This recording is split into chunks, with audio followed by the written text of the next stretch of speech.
Jules, you often like to talk about substitutions and how teams set up and how they change games. Sending on Camavinga and Rodrigo, those are obvious substitutions. Yeah, that's the one he makes all the time. They're the ones you make in this game when you're behind as well, right? I think we both agree what the game plan was. I said it earlier. You start Valverde, you keep it tight. Also because you're very aware of the fact that, there's no Alaba at the back. It's Nacho and Militao.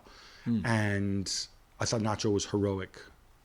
He's overlooked in this game, and I really want to give him a shout out. Yeah, there's a thing for reserve center backs. Sorry, of course, but you still have to make them to get that lift. It's almost like what's coming, and Pep knew it was coming. Yeah, and I think these two guys really, really lifted the team. Camavinga is 19 years old. He never played in the Champions League before in his life.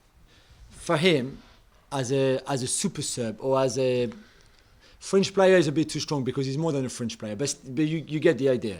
For him to be able to come on games like this or against Chelsea or against PSG with the pressure that means because you are out when he comes on usually, to turn the game almost and be decisive in his way. So if you look at the game on Wednesday night, obviously he's the cross for Benzema for the first Rodrigo goal, but everything else that he does, his awareness, the composure that he has, the energy, of course, he runs a lot. He's a strong boy. And for him to put out that kind of performance, and I know he can't do it over 90 minutes now. That's why he doesn't start. Otherwise, he'd be starting more often. He could do it for 90 minutes, but he might lose concentration or whatever. Yeah, not against City, though. I don't think he's ready yet. However, for 20, 25, a bit more in this case with extra time, he's perfect for that. And Rodrigo is the same. You send Rodrigo on and you say, okay, go and do something special, gamble on everything, gamble on every ball, gamble on every cross. That's how he scores the first one. And the second one, if Asensio doesn't flick the ball by, without wanting it, I'm not even sure Rodrigo hits it so well, the header. I'm not sure Mbappe's getting in the team next year. Whoa! All right. You know what? Because I'm old and I remember things more from when I was a kid, and in different sports as well, and I get them all muddled. Remember that the Detroit Pistons had a player named Vinnie Johnson who always started on the bench. Yeah. He came on and he just lit a fuse under the team, which was a slow. It was kind of a slow burn of a team, and then he would come on, score a lot of points, and it's a great nickname, the microwave, right? Because it turns up the heat.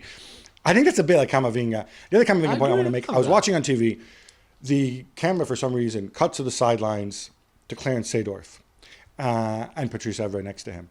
And I thought to myself, remember when you and Robbo were having the conversation about what Camavinga could be like? You said Seedorf. Yeah, a much bigger, elongated, stronger Seedorf. Yeah.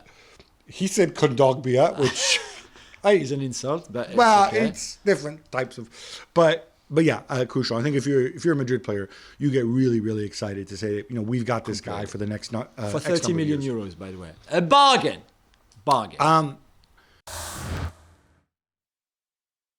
Well, thank you very much for watching ESPN on YouTube. For more sports highlights and analysis, be sure to download the ESPN app. And for live streaming, premium content, and let's not forget as well, ESPN FC 7 days a week. Subscribe to ESPN Plus.